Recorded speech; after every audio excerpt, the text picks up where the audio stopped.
క్రీస్తునందు ప్రియమైన ప్రేమధార టీవీ వీక్షకులందరికీ మన ప్రభువును రక్షకుడైన యేసుక్రీస్తు ఘనమైన నామంలో శుభములు తెలియజేస్తున్నాం. ఈనాటి పాఠంలో మనము అపోస్తల కార్యములు 8వ అధ్యాయము 1 నుండి 24 వరకు ధ్యానించుకుంటాం. గత అధ్యాయంలో స్టెఫెను రాళ్లతో కొట్టబడ్డాడని మనం చూసాం. అతడు తొలి హతసాక్షుల్లో ఒకడు. తరువాతి సంవత్సరాల్లో అతని వలె అనేకులు హతసాక్షులయ్యారు.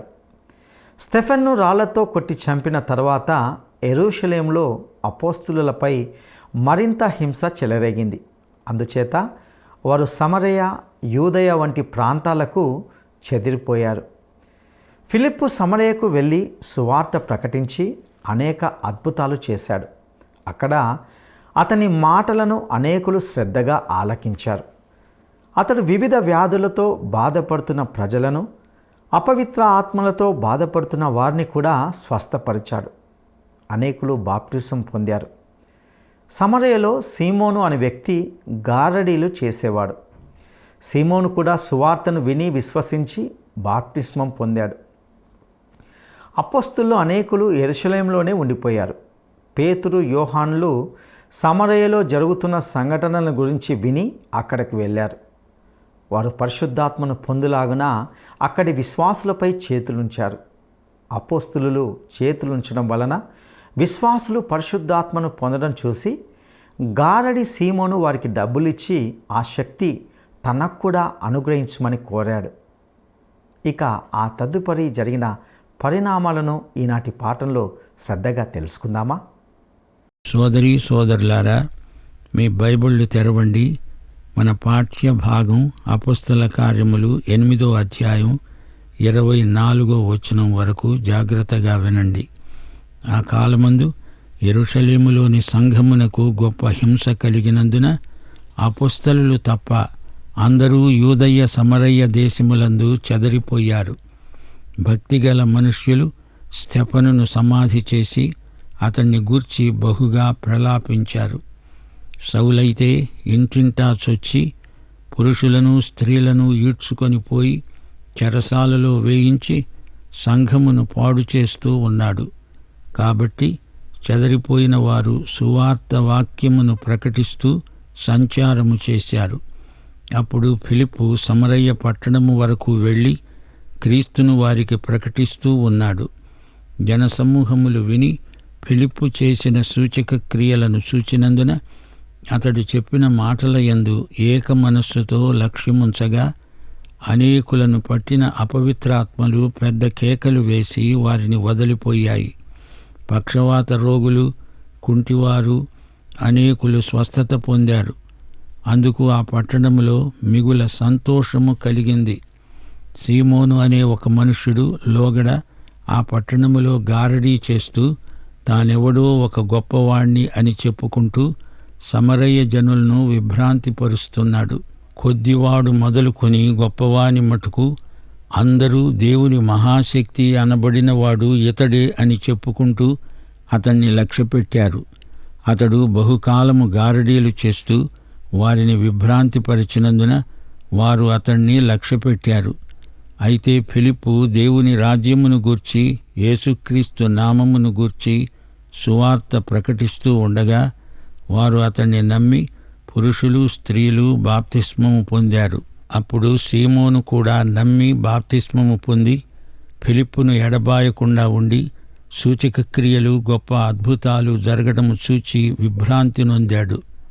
సమరయ్య వారు దేవుని వాక్యమును అంగీకరించారని యెరూషలేములోని అపోస్తలులు విని పేతురును, యోహానును వారి వద్దకు పంపారు. వీరు వచ్చి వారు పరిశుద్ధాత్మను పొందాలని వారి కోసం ప్రార్థన చేశారు. అంతకుముందు వారిలో ఎవరి మీద పరిశుద్ధాత్మ దిగి ఉండలేదు. వారు ప్రభువైన యేసు నామమున బాప్తిస్మము మాత్రము పొందారు.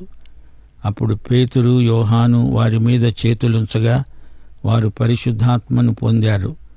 అపోస్తలులు చేతులు ఉంచటం వలన పరిశుద్ధాత్మ అనుగ్రహించబడ్డాడని సీమోను చూచి వారి ఎదట ద్రవ్యము పెట్టి అడిగాడు, నేను ఎవరి మీద చేతులు ఉంచుతానో వాడు పరిశుద్ధాత్మను పొందేటట్లు ఈ అధికారము నాకివ్వండి. అందుకు పేతురు అన్నాడు, నీవు ద్రవ్యమిచ్చి దేవుని వరమును సంపాదించుకుందామని తలంచుకున్నందున నీ వెండి నీతో కూడా నశించునుగాక. నీ హృదయము దేవుని ఎదుట సరైనది కాదు గనుక ఈ కార్యమందు నీకు పాలు పంపులు లేవు. కాబట్టి నీవు ఈ చెడుతనము మానుకొని మారు మనస్సు నొంది ప్రభువును వేడుకో. ఒకవేళ నీ హృదయాలోచన క్షమించబడవచ్చు. నీవు ఘోర దుష్టత్వములో దుర్నీతి బంధకములో ఉన్నట్లు నాకు కనపడుతున్నది. అందుకు సీమోను అన్నాడు, మీరు చెప్పిన వాటిలో ఏదీ నా మీదికి రాకుండా మీరే నా కోసము ప్రభువును వేడుకోండి. సోదరీ సోదరులారా, వింటున్నారా? అపొస్తలుల కార్యములు 8వ అధ్యాయంలో ఈ గ్రంథమందలి 2వ భాగం మొదలైంది. అపొస్తలుల కార్యములు 1వ అధ్యాయం 8వ వచనం జ్ఞాపకం చేసుకోండి. పరిశుద్ధాత్మ మీ మీదికి వచ్చినప్పుడు మీరు శక్తి నొందుతారు. యూదయ్య సమరయ్య దేశాలలో ఆ తరువాత భూదిగంతాల వరకు మీరు నాకు సాక్షులు అన్నాడు యేసు ప్రభువు. 12వ అధ్యాయం వరకు సమరయ్యకు సంఘ సాక్ష్యం ప్రసరించింది. 7వ అధ్యాయంలో 2 వ్యక్తులను మనం కలుసుకున్నాము. స్తెఫను హతసాక్షి అయ్యాడు. అతని మరణానికి సాక్షి తార్సువాడైన సౌలు క్రైస్తవులను హింసించసాగాడు. సౌలు స్తెఫను ముఖం ప్రకాశిస్తూ ఉంటే చూచాడు. స్తెఫను కన్నులెత్తి పైకి చూస్తే యేసు కనిపించాడు. గాని సౌలు చూచినప్పుడు ఎవరూ కనపడలేదు. అతని కంటికి పొరలు కమ్మి ఉన్నాయి. ఆ పొరలు రాలిపడితేనే కాని అతనికి పరలోక దర్శనం కనపడదు. దమస్కు మార్గంలో సౌలు దేవుని దర్శనాన్ని చూడడానికి సిద్ధపరిచింది స్తెఫను అని చెప్పవచ్చు. సౌలు వల్ల కలిగే హింసల వల్ల క్రైస్తవ విశ్వాసులు చెదరిపోయారు. సువార్త యూదయ్య సమరయ్య దేశాలకు వెళ్ళిపోతోంది. యెరూషలేము చుట్టూరా యూదయ్య ఉంది. సమరయ్య యెరూషలేముకు ఉత్తరంగా ఉంది. క్రైస్తవ విశ్వాసులు శవాలను పూడ్చిపెడతారు. ఇది విత్తనం వేయటం లాంటిది. సమాధిలో పునరుత్థానం వరకు శరీరం నిద్రపోతున్నది అనే భావన క్రైస్తవులకు ఉన్నది. క్రైస్తవ విశ్వాసి శవం నిద్రపోతున్న భంగిమలో పాతిపెట్టబడుతుంది. పునరుత్థాన నిరీక్షణకు ఇది నిదర్శనం, సాక్ష్యం. విత్తాల్సిన గింజను దహనం చేయము కదా. విశ్వాసులు శవాన్ని పాతిపెడతారు. 1 తెస్సలోని పత్రికలో పౌలు ఇదే మాట అన్నాడు. క్రీస్తునందు మృతులైన వారు లేస్తారు. 1 కొరింథీ 15వ అధ్యాయమంతా పునరుత్థాన సందేశమే. స్తెఫనును రాళ్లతో కొట్టి చంపారు. శవమంతా మాంసపు ముద్ద అయింది. ఆ మృత శరీరాన్ని జాగ్రత్తగా తీసి పడుకోబెట్టారు, సమాధి చేశారు. విత్తనము నాటినట్లు మనిషిని నిద్రపుచ్చినట్లు పరుండబెట్టారు. స్తెఫను క్రీస్తు సన్నిధిలోకి వెళ్ళిపోయాడు. యేసు స్తెఫను కోసం ఎదురు చూస్తున్నాడు. అతని శరీరం సమాధిలో భూగర్భంలో పరుండి ఉంది. 1 కొరింథీ 15వ అధ్యాయం 42 నుండి 44 వచనం వరకు మృతుల పునరుత్థానమును గురించి. శరీరము క్షయమైనదిగా విత్తబడి అక్షయమైనదిగా లేపబడుతుంది. ఘనహీనమైనదిగా విత్తబడి మహిమగలదిగా లేపబడుతుంది. బలహీనమైనదిగా విత్తబడి బలము గలదిగా లేపబడుతుంది. ప్రకృతి సంబంధమైన శరీరముగా విత్తబడి ఆత్మ సంబంధ శరీరముగా లేపబడుతుంది. ప్రకృతి సంబంధమైన శరీరం ఉన్నది గనుక ఆత్మ సంబంధమైన శరీరము కూడా ఉన్నది. సమాధులకు స్థలం చాలదని కంగారు పడకండి. గతంలో కోట్ల కొలది మృత శరీరాలను తన గర్భంలో నిద్రపుచ్చింది ఈ భూమి. సౌలు సంఘాన్ని ఎంతో హింసించాడు. అతడు మంచి బలము గల యువకుడు. అతని మతాసక్తికి పట్టపగ్గాలు లేవు. ఫిలిప్పీ పత్రిక 3వ అధ్యాయం 6వ వచనంలో తనను గురించి ఏమని చెప్పుకున్నాడు? ఆసక్తి విషయములో సంఘమును హింసించేవాణ్ణి. సౌలు పెట్టే ఘోర హింసలకు తట్టుకోలేక విశ్వాసులెందరో పారిపోయారు. దాని ద్వారా సంఘం విస్తరించింది. ఫిలిప్పీ 1వ అధ్యాయం 12వ వచనంలో ఈయన తన సాక్ష్యంలో అన్నాడు, సహోదరులారా, నాకు సంభవించినవి సువార్త మరి ఎక్కువగా ప్రబలమవటానికే సమకూడి జరిగాయి. బయట నుండి ఎన్ని హింసలు శ్రమలు కలిగినా సంఘానికి ఎట్టి కీడు కలగదు. సంఘం ఇంకా వృద్ధి చెందుతుంది. కాని లోపలి నుంచి వచ్చే శ్రమల వల్ల సంఘం బలహీనమవుతుంది. స్టెఫను చనిపోయాక ఫిలిప్పు గొప్ప సాక్షి అయ్యాడు. స్టెఫను తరువాత ఫిలిప్పు గొప్ప సంఘ పరిచారకుడు. ఫిలిప్పు ద్వారా సువార్త సమరయ్యకు వెళ్ళిపోయింది. ఫిలిప్పు సూచక క్రియలు చేసే వరమున్న విశ్వాసి. ఈ రోజున సంఘ సమస్య అద్భుతాలు లేకపోవడం కాదు, స్వచ్ఛమైన సత్య సిద్ధాంతాన్ని కాపాడుకోలేక అగచాట్లలో పడిపోతున్నది సంఘం. సువార్త సమరయ్య దేశానికి వచ్చింది. ఫిలిప్పు సమరయ్యలో వాక్యం ప్రకటించాడు. విశ్వాసుల సంఖ్య ఎక్కువైంది. ఈ గుంపులోకి అల్ప విశ్వాసులు, అవిశ్వాసులు కూడా కొందరు జొరబడ్డారు. కొందరి విశ్వాసం స్వప్రయోజన కేంద్రితమైంది. ఫిలిప్పు వాక్య పరిచర్య వల్ల సమరయ్య ప్రాంతం ఎంతో ఆశీర్వదించబడింది. ఆ రోజుల్లో సీమోను అనే గారడివాడు వాక్యం విని రక్షించబడ్డాడు. బాప్తిస్మం కూడా తీసుకున్నాడు. ఇతడు వృత్తిరీత్యా గారడీవాడు. ప్రజలలో ఎంతో పలుకుబడి సంపాదించాడు. అతడొక గొప్పవాడని అందరూ అతణ్ణి పైకెత్తారు. నా శక్తియుక్తులు చూడండి, నేనెంత గొప్పవాడినో అని చెప్పుకుంటూ తిరిగేవాడు. అతడే గారడీ సీమోను. మనుషులకు అంత గొప్పతనాన్ని ఆరోపించకూడదు. ప్రభువు దివ్య వాక్యము ఎల్లవేళలా నిలుచున్, మీకు ప్రకటించిన సువార్త ఈ వాక్యమే. మీకు ప్రకటించిన సువార్త ఈ వాక్యమే.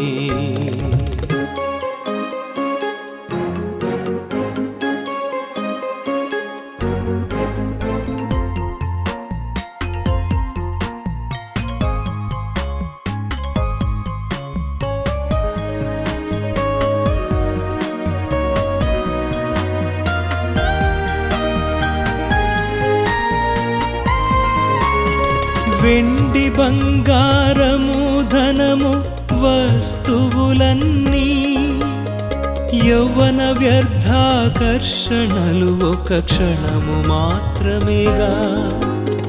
వెండి బంగారము ధనము వస్తువులన్నీ యౌవన వ్యర్థాకర్షణలు ఒక క్షణము మాత్రమేగా. వాటి అందము పుష్పము వలె ఎండిపోవున్, అయితే ప్రభువు వాక్యమేగా నిత్యము నిలుచున్. వాటి అందము పుష్పము వలె ఎండిపోవున్, అయితే ప్రభువు వాక్యమేగా నిత్యము నిలుచున్. ప్రభువు దివ్య వాక్యము ఎల్లవేళలా నిలుచున్.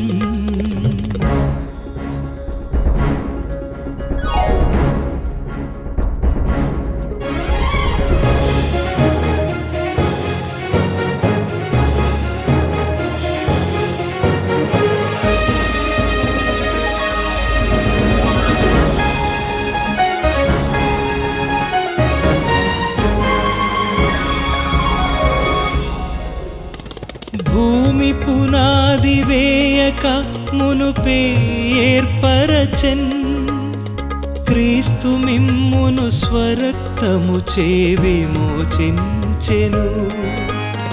భూమి పునాది వేయక మునుపే ఏర్పరచెన్, క్రీస్తు మిమ్మును స్వరక్తము చే విమోచించెను. జీవవాక్యము ద్వారా మార్చుకొనుడి మనసున్, సజీవరాళ్ళుగా మిమ్ములను ప్రభువు ఎంచును. జీవవాక్యము ద్వారా మార్చుకొనుడి మనసున్, సజీవరాళ్ళుగా మిమ్ములను ప్రభువు ఎంచును. ప్రభువు దివ్య వాక్యము ఎల్లవేళలా నిలుచున్.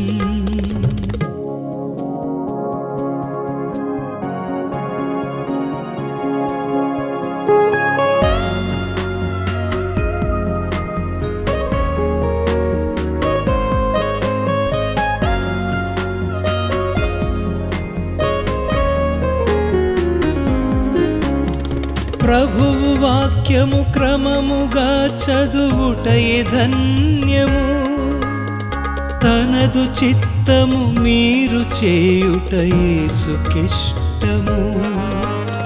ప్రభువు వాక్యము క్రమముగా చదువుటయే ధన్యము. తనదు చిత్తము మీరు చేయుట యేసుకిష్టము. మిమ్మును కొనిపోవుట యేసుకు శ్రేష్టము. మీకే నిశ్చయము నిత్య రాజ్యవాసము. మిమ్మును కొనిపోవుట యేసుకు శ్రేష్టము. మీకే నిశ్చయము నిత్య రాజ్యవాసము. ప్రభువు దివ్య వాక్యము ఎల్లవేళలా నిలుచు. ఎంత గొప్ప బోధకుడైనా వాక్యాన్ని నమ్మకంగా చెబుతున్నాడా లేదా అని చూడాలి. దేవుని వైపు చూడండి, మనుషులను దేవునితో సమానం చేయకండి. సమరయ్యలో సైమనీయం ఒక మనస్తత్వంగా మనకు చూపబడింది. ఫిలిప్పు సమరయ్యలో వాక్యం ప్రకటించాడు. ఫిలిప్పు వాక్యం ప్రకటించినప్పుడు అనేక మంది స్త్రీ పురుషులు విశ్వాసులయ్యారు. సీమోను ఫిలిప్పుతో పరిచయం కలిగించుకున్నాడు. ప్రభువును స్వకీయ రక్షకుడుగా అంగీకరించాడు. ఆ సంఘంలో సీమోను వ్యాపార దృష్టిగల విశ్వాసి. సొంత లాభాన్ని ఆశించి క్రైస్తవుడయ్యాడు.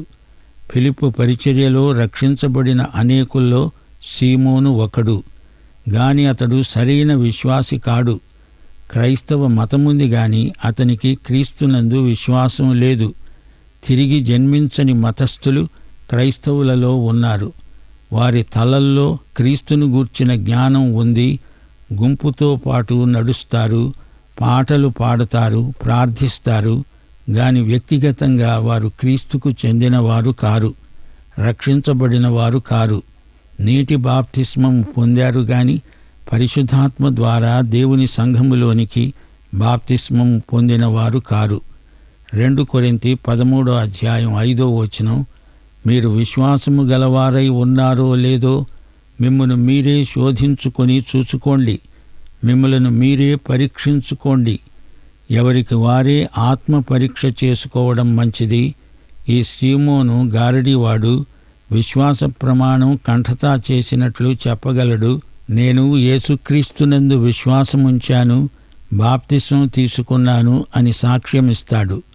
మాటల గారడీ చేయగలడు. అయితే అతని విశ్వాసం నమ్మదగింది కాదు. సమరయ్యలో పరిశుద్ధాత్మ బలంగా పనిచేస్తున్నాడని యెరూషలేములో అపోస్తలులు విన్నారు. అక్కడేం జరుగుతున్నదో చూచిరమ్మని వారు పేతురు, యోహానులను పంపారు. చాలామంది నమ్మిన వారున్నారు. అయితే కొందరి విశ్వాసం అంత బలమైంది కాదు.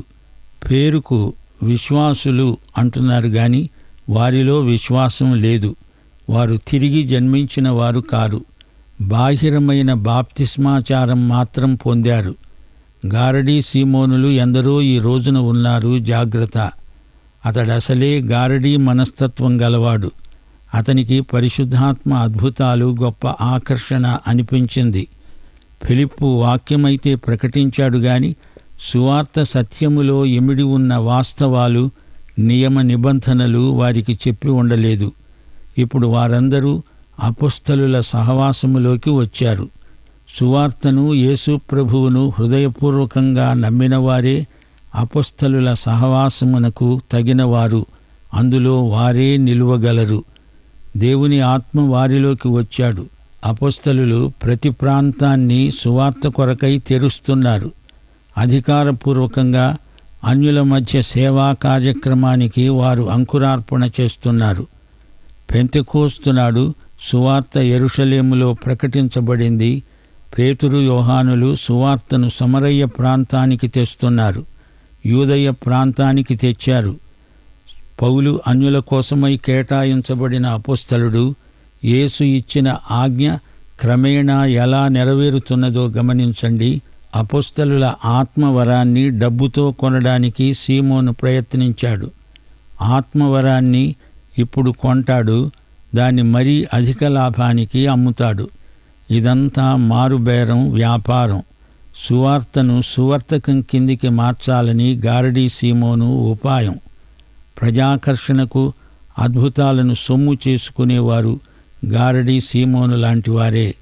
సైమనీయం పరిశుద్ధాత్మకు వ్యతిరేక పద్ధతి. బయట నుండి వచ్చిన శ్రమల వల్ల సంఘం ఇంకా బలం పుంజుకుంది. గాని సంఘం లోపల ప్రవర్తిల్లే అనాధ్యాత్మిక ధోరణుల వల్ల సంఘానికి బలహీనత.